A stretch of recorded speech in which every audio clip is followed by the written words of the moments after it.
So that little video was a little teaser sent to me about a week ago of Daybreak, and I don't know where it came from, but I figured I'd post it here since that update came out. Um, didn't really want to spoil it ahead of time, but I figured, well, it's already out, so most of y'all get to see it, or it'll be open up for you before you even see this video. So no real spoilers or anything like that. I just boosted everything that I could boost up 20%. I'm gonna run my pets here. Duration's like 2 hours.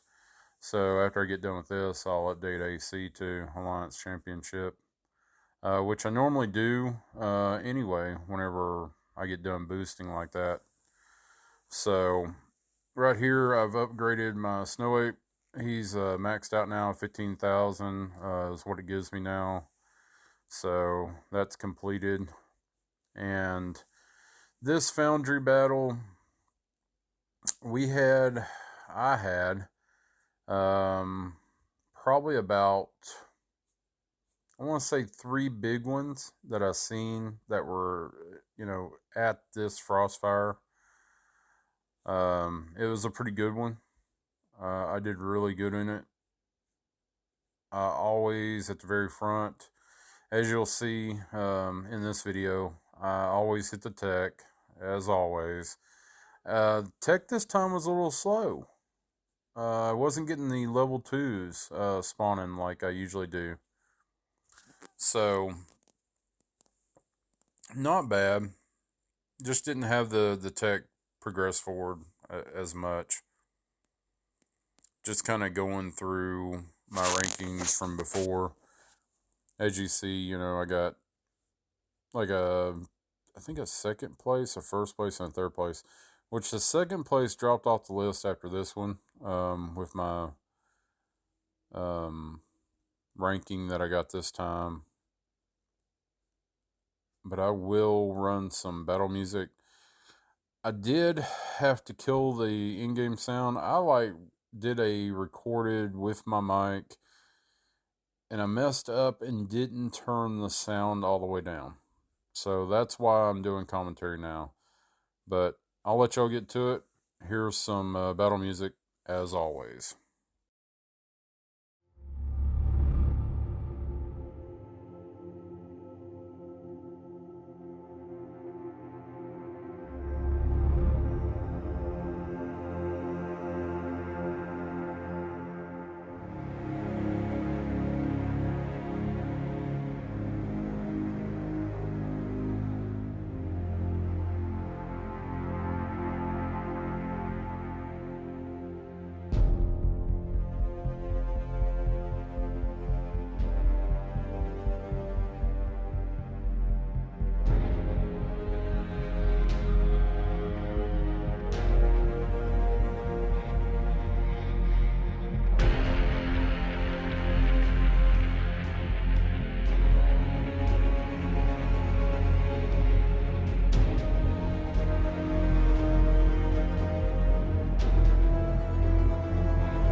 y'all can do what you want as far as like the tech research, but I do the left hand side always. Y'all can look through, like pause the video, I do go through some of the tech, and you can pick what you want to pick, but I like the left hand side, just going full left.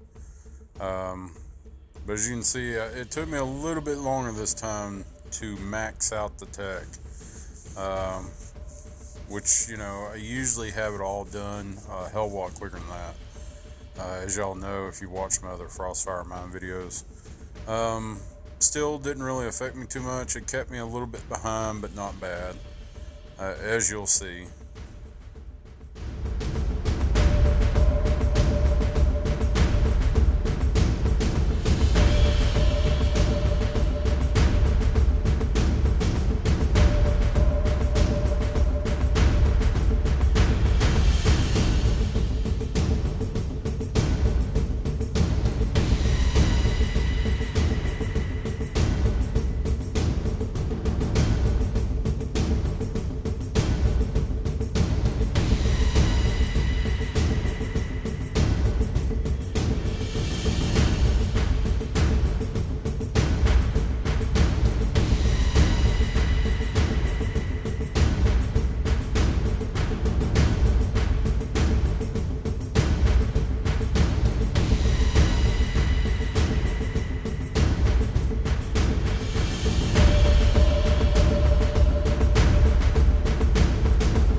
Now, right here, you're going to see me go through each of the tech levels, like I mentioned earlier.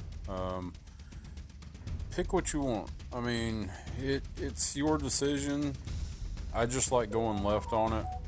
That was my tablet, sorry about that. I just like some of the bonuses that it gives, more so than the right-hand side. There are some good ones on the right-hand side. Especially the last one there, but to me the battle one to the left on the level 5 is worth it, compared to that one on the right. As far as the well goes, go left on that one instead of right. I mean, you can, but your gathering speed is increased. That doesn't appeal to me. I'd rather have that 60-second bonus for when I'm in the center, if that makes sense.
as you're about to see with the center here, I mean, with those wells that I had on the Frostfire here with me, if they would have hit me at the right moment, if one of them would have rushed in, you'll see my stats here.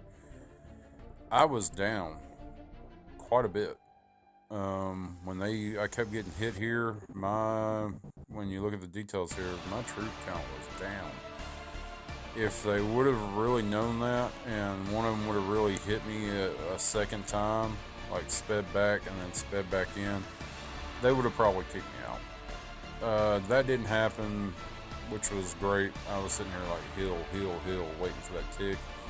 It finally ticked. I was back up, and I was fine with it. Started like going back in the mines, filling them up, trying to get my points up. I think it hurt some of those other big wells hitting me because your heroes got to go in and heal, so you can't really do another hit with your top heroes unless you're switching gear around. Then you're still not assured a win in center. But that kind of gives you an outlook as far as on my side of things, how I was kind of thinking about what was going to happen to me once I got center. But I kept it the whole time, which was great. Like I said, it's a game. You can't really feel sorry about stuff that you do in it as far as these kind of events. Yeah, I know I'm stacked. I know it kind of sucks for other players. It's kind of luck of the draw. I mean, I go up against other wells too. Like I'm showing some of the stats here. I mean, pretty good players.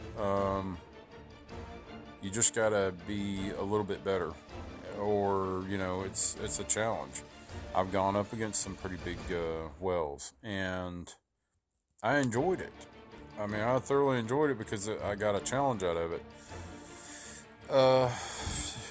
People that don't have all that gear, the stats, and all that, especially now that they've introduced, the mithril and legendary hero gear, which I'm not a fan of, but it is what it is. It's just another, money sink.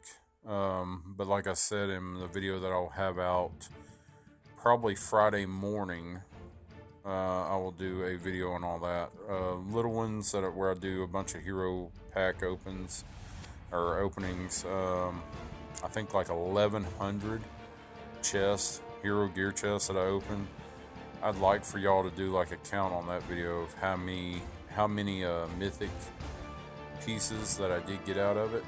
I didn't count. I'm not 100% sure, but y'all kind of keep tally on that and tell me how many I got total. It is what it is. I mean, they're going to add stuff that's going to make me weaker as far as I hadn't even maxed out my top 3 heroes to 20 yet, which is what I was kind of working on. And I could have skipped this, but I was like, I'm going to take the easy gains. I need those easy gains on the legendary gear.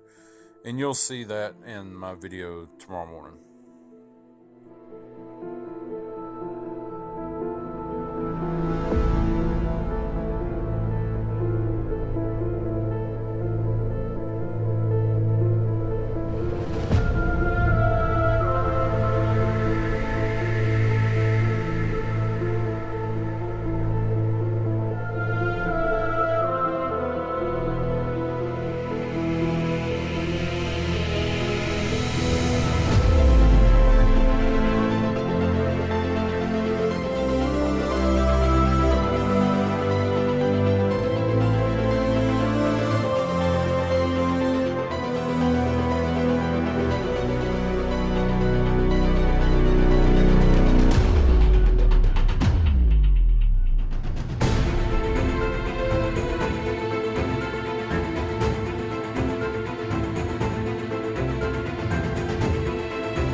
took a first place win again, um, which is wonderful, great.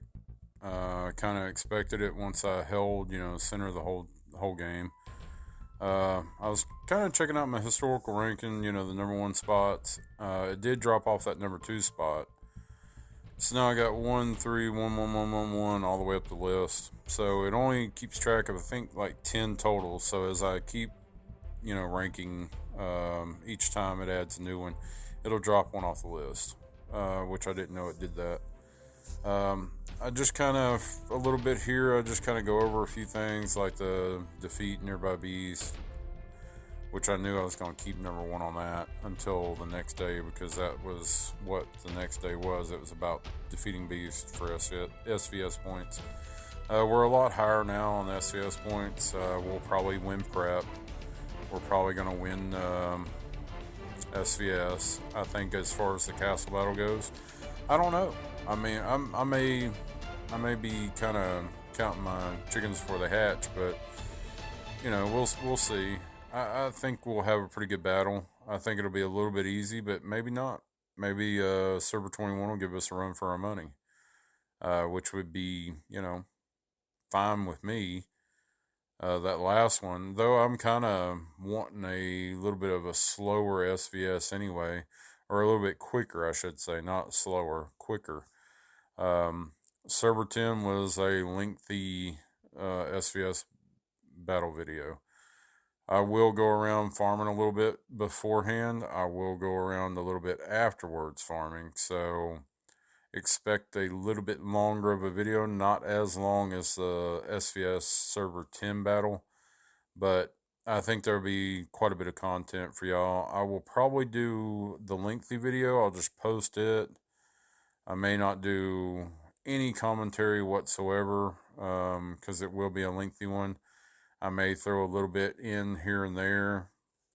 I will do a second one, I think, a sped up version. For those of you that don't want to sit there and watch, maybe a 3-4 hour long video, I'll try to condense it as much as I can, just for y'all's benefit. And all I'm doing right here, right now, was I kind of had about, oh hell, I don't know, another 30 minutes of me just kind of doing my own thing here, which I will probably just cut short. That's the guy that I fought with in Frostfire just now, and he was kind of just, we were talking back and forth, and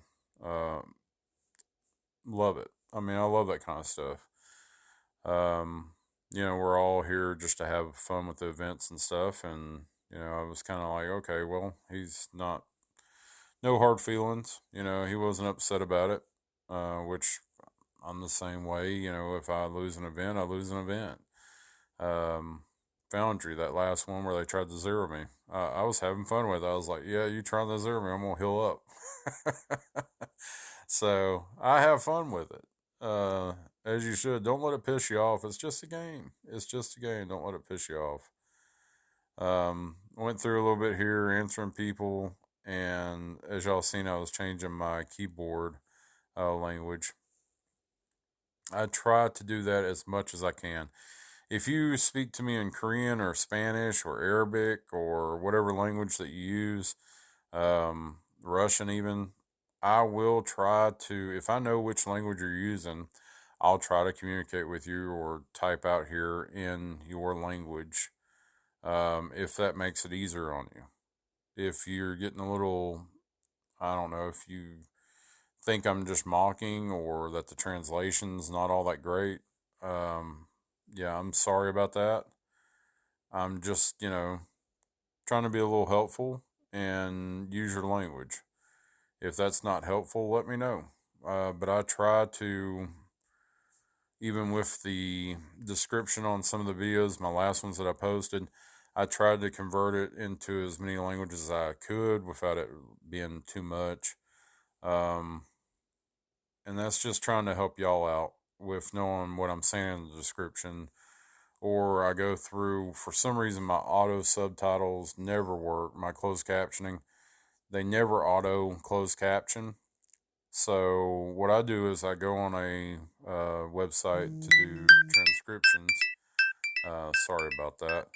But I go on a website to do transcriptions or transcribe what I'm saying in my videos, and I upload that to YouTube, and then I have to manually add every language, somewhere around 36, 40 different languages that I add, and I have to auto translate each one of them. So it's a lot to go through on each video and do, but if it helps y'all out, I don't mind doing it. It's just kind of giving you a little insight as far as what I'm, doing as far as the editing goes. I don't know why it doesn't do the auto closed caption, which would be wonderful. But I'll continue to do it until, it starts to do auto captioning. I don't know why it doesn't, and that's fine. I can sit there and add languages individually, and, I'm good with that. But like with this guy, speaking Arabic to me, I'm trying my best to communicate with him. You see, it gives me in English, and then it types it in Arabic, and then I post it. And he thought I spoke Arabic. I don't, but he said I think it's a translation, which it was, and I wasn't trying to fool him or anything. I was just trying to be nice, and if it's easier for him to read Arabic, and it translates somewhat better than what the game translates. Which the game, as we all know, is kind of poor on the translation. I'll do the same with Korean, Arabic, Spanish, Indonesian, Turkish. I'll just go through and talk to people in their language. Because the one that I have on my keyboard, which is SwiftKey by Microsoft, it's really good. It does a decent job on the translation, from what I've found out from a lot of different people that I've talked to and used it. So yeah, if y'all see me doing it, hey, I'm not being mean. I'm not throwing off on your language or anything. I'm just trying to be nice and talk to you in your language if it makes it easier for you to read instead of trying to figure out what the English translation over to Arabic in the game's trying to tell you, which can be way off sometimes and very confusing. Even when I click on what you're typing, I have to kind of read between the lines and figure out what you're trying to ask me, because the game just doesn't, translate it well. So I hope that helps. And don't take it the wrong way. I'm not throwing off your language. I'm just trying to make it easier whenever I'm, communicating with y'all. And trust me, if I don't respond, I try, or I'm really busy at work, or kind of browsed over and seen a bunch of comments, and I see them. Just don't get discouraged that I haven't responded. I get a lot of messages in a day, and sometimes you'll get a thumbs up, um, and that's about all I got time for. I'm in between loads or something like that, and I'll just give you a thumbs up real quick. I got a truck underneath the plant. I'm loading. I just glance down. I read through a few, and then I gotta put my attention back on work because that's what I'm there to do. I'm there to work and make money and deal with customers calling and stuff like that. It's a daily thing, and right now we're kind of getting in the spring. Weather's good. People are wanting to pour concrete. They've gone all winter, kind of starved a little bit, wanting to make that money again. So we've been doing anywhere from, on a slow day, maybe 200 plus yards to 400 plus. And that's with 11 to 12 drivers. Like I've told y'all before, I have around 16 employees, and that's counting mechanics and other things that we have at the plant. Loader operator that just runs the loader all day, keeping the bins full. So I have material to load into the trucks to get them out of there. So I'm counting other employees with that, but I currently have 11. I'm hiring in another driver. That'll give me 12 mixer drivers, and we run fronts. We don't run rear dump mixers like a lot of y'all are probably used to or seen before, where it has the chute coming out of the back or it empties out of the back of the truck. Ours empty out the front. Um, a lot of mixer drivers, if you've ever been in that business or driven one, a lot of the rear dump guys, they don't like front dumps, or they think they don't like them until they get into one. They're automatic. You have your controls, no clutch, no drum control inside the cab with you. Everything's controlled by the joystick that you move around with your right hand while you're, backing up and pouring. You just move those chutes around all at the same time. Just a little bit easier. It kind of explains a little bit about the job that I do. We don't do finish work. We sell and deliver concrete. Um, we are a dry batch, meaning the material goes into your truck. We add water to the trucks before they get loaded. The dry material goes in, your rock, your sand, your cement dust, your fly ash, and it mixes. And then at the very end, after all the dry material, sand, rock, and all that, cement dust goes in, fly ash, we add more water on top of that. And usually the guys, they'll pull out about a 5-inch slump, which isn't too dry, it isn't too wet. Now, some jobs require like curbing sidewalks. I mean, they want like a 2-3 inch slump because they got curbing machines that are run off of a guide wire that they've set up. So it keeps it even all the way across, on the side of the road. It keeps that machine even so that your sidewalks and your curb are all consistent. Um, they do a little bit of handwork after that's done and over with. So you usually have to pour them pretty dry. You'll get a guy that'll go up there and he'll be spraying the concrete down. It's like, hey, let me wet it up. But they just want to get up there and spray it down the whole time you're pouring out.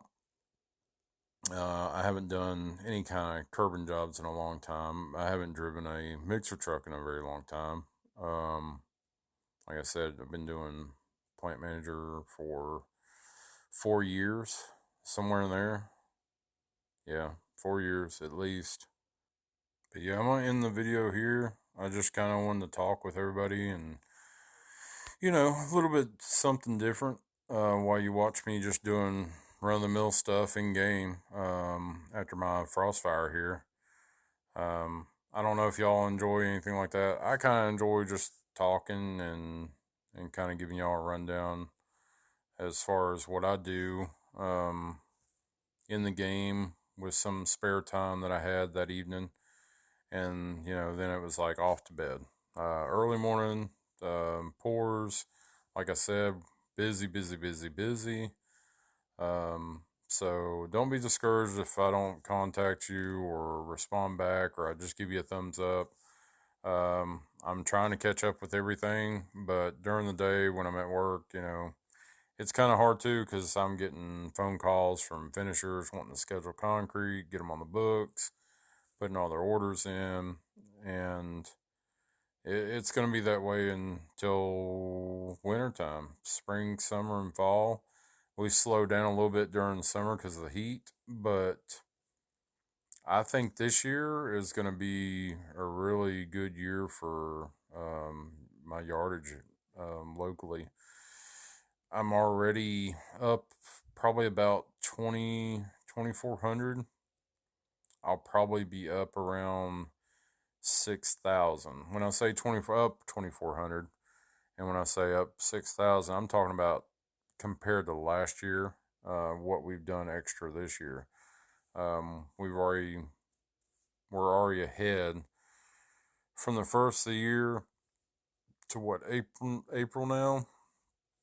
We're already up 2,400 compared to what we did last year. Sales are up. We're probably up a couple of 100,000 on sales. Stuff like that. And it's just going to continue going. The city that I live in here in Tennessee is really kind of growing. It's getting bigger and bigger. There's more people moving in. A lot of people from like California, Florida, Even some of the northern states are moving in because cost of living is a little bit cheaper. So we've been seeing a lot of growth here locally, and that means more business, more people wanting to pour concrete, more houses going up, more businesses going up, more factories coming in, or our current project, which is a 6 mile long racetrack, which will run you for a club membership $500,000 to $250,000 for the low end, with a yearly maintenance fee of like $90,000. We're talking about, people bringing in Porsches, Lambos, Ferraris that are going to be running on the track. They have like a club track that's integrated into the 6 mile. Um, yeah, it's a big project, lots of money. For those local that know, like Clayton Holmes, Rusty Biddle, NASCAR driver, and some other private investors, which I've gotten to talk to a few people that are involved in the project. We're talking about some of these private investors are in the millions. There's one private investor that is in the billions as far as worth. So we're talking about billions of dollars. So they're funneling money into this. There's houses that are right on the track. There's lofts with garages underneath. Premium garages that they have on site that are you can buy and that you have access to store your cars. So if you're over in Dubai, or you're a sheik or a prince or what have you, and y'all are into racing, this might be something y'all want to, buy into. Um, there's going to be helipads. They have the airport that's real close. So there's probably going to be hangars that we're going to be pouring on, putting up more hangars for your private, aircraft, Lear jets, what have you. We all, my company's kind of got, our hand in a little bit of every bit of it. There is another concrete company here in town, and they have not been pouring on this project. We've put over close to 4,000 yards on the ground so far on this project, the racetrack alone. And I don't see it ending anytime soon. They're wanting to get to the point where they can run the track while the other stuff's being built. We're talking about hotels, restaurants, spa, winery, the grandstands, multiple campsites, multiple RV pads. It's a very exciting project. I'll say that much. It is very exciting to see something like that coming in. Um, and I will say it's catering to, very rich people, people that have expendable income, quite a bit of expendable income. Maybe I can get some sponsors. I don't know. But I have been given access to go over there when I want and fly the drone around, kind of see all that. And I may do that. Just, fly the drone around and do a video on that so y'all can kind of see what I'm talking about. Get some of the mountains surrounding it in the view. You'll see some of the turns, the track itself, maybe some of the buildings that are going up that we've been pouring on. But I have been, allowed access over there to do that. Maybe I can get a helicopter ride, which they have been flying the helicopter around, just kind of going over that whole racetrack and kind of showing it off to potential investors or people that want to buy in. So really exciting. I mean, I'm glad that they said I could do that, and I'm going to take advantage of it. Maybe I can get all my guys at the plant some free tickets. So if any of them are watching, hats, tickets, anything that y'all want to throw our way for the job we've been doing for y'all, with all the concrete we've been putting on the ground for y'all and getting y'all booked out and scheduled at some good times, and getting the concrete over there to y'all. Trying to knock this out as quick as possible for them, because the longer a project like that sits and there's nothing going on, no forward movement on it, the more money they're losing. So the quicker we can get concrete on the ground and get them to the point where they can start building the houses, the loft garages, the premium garages, eventually moving up to the hotel, the spa, the restaurants. Yeah, I mean, quite a bit going on with that. I'm looking for land around it, to buy into, to develop, because it's just gonna. I mean, if I can get a few rentals going, it's gonna take off. And we do have another project. I don't know if a lot of y'all know what professional bull riding is, like PBR. We do have that going on in a county up above this one. Um, there's a guy that's getting the PBR to come in. They're going to have rodeos and stuff like that, where people are going to, cowboys, so to speak, are going to be riding bulls. I think it's 8 seconds. You got to ride it for 8 seconds or 10, 8 or 10. I'm not into it, uh, professional bull riding, but that's going, another project that's going in, and I've been looking for land around it. If I can get, maybe 20 acres of land and put a few houses on it, but have, pastures for whenever they bring their bulls in, so they can have that, to store their bulls in. Because if you're there for, say, a week or even a few days, you want to have a place for your bulls and your horses. So that's another thing I'm looking into. I got some land here locally in town too that I'm looking to develop. I got to get some, perk tests done on it, see what it perks for, and go to the bank, get a loan, and start on that. And I have, some interest in, opening up a business here locally. Um, my fiance, her business is, starting to take off. I've, put some money into it for a website and some other stuff, that she needed, and it's starting to kind of get a little bit busier and busier for her. So, just kind of giving you all a rundown of what I'm doing, with my daily, real life stuff, not just, game related. But I don't know if y'all even want to hear about it or care to hear about it, but I figure I'll mention it and kind of give you a rundown on it. Um, I'm not, rich by any means. Um, I do invest and put my money where it needs to go, to generate me some additional income. Um, Crypto stocks, high end dividend payout stocks that I do invest in, stuff like that.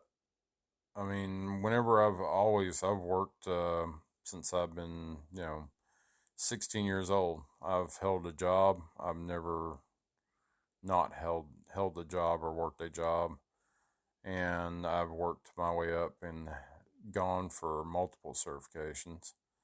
I think I've got a video on that, or I was talking about how I've gone for industrial electricity maintenance. I've gone for, my DOE core certification, which, was for radiological control technician, where I would be doing stay times for people working in areas like, Oak Ridge, where they do uranium enrichment, for radioactive material. You would calculate stay time for people that have already worked in a area that had radiation, and they've been exposed for, say, 16 minutes, and they only got, 14 minutes left for that period of time, where it's not considered chronic exposure. You would calculate their stay time that they could actually work in that area. So I've got certifications in that. A licensed electrician, licensed for heating and air, 410A certified, universal, where I can buy refrigerants, um, CDL, Class A, I can drive, big rig, stuff like that. So just kind of a little bit of info on what I do or what my certifications are and what I've, kind of done over the years with my life and tried to better myself and get the education because no education's wasted. But everybody, y'all have a good evening, good night, good morning. I'll see y'all next time.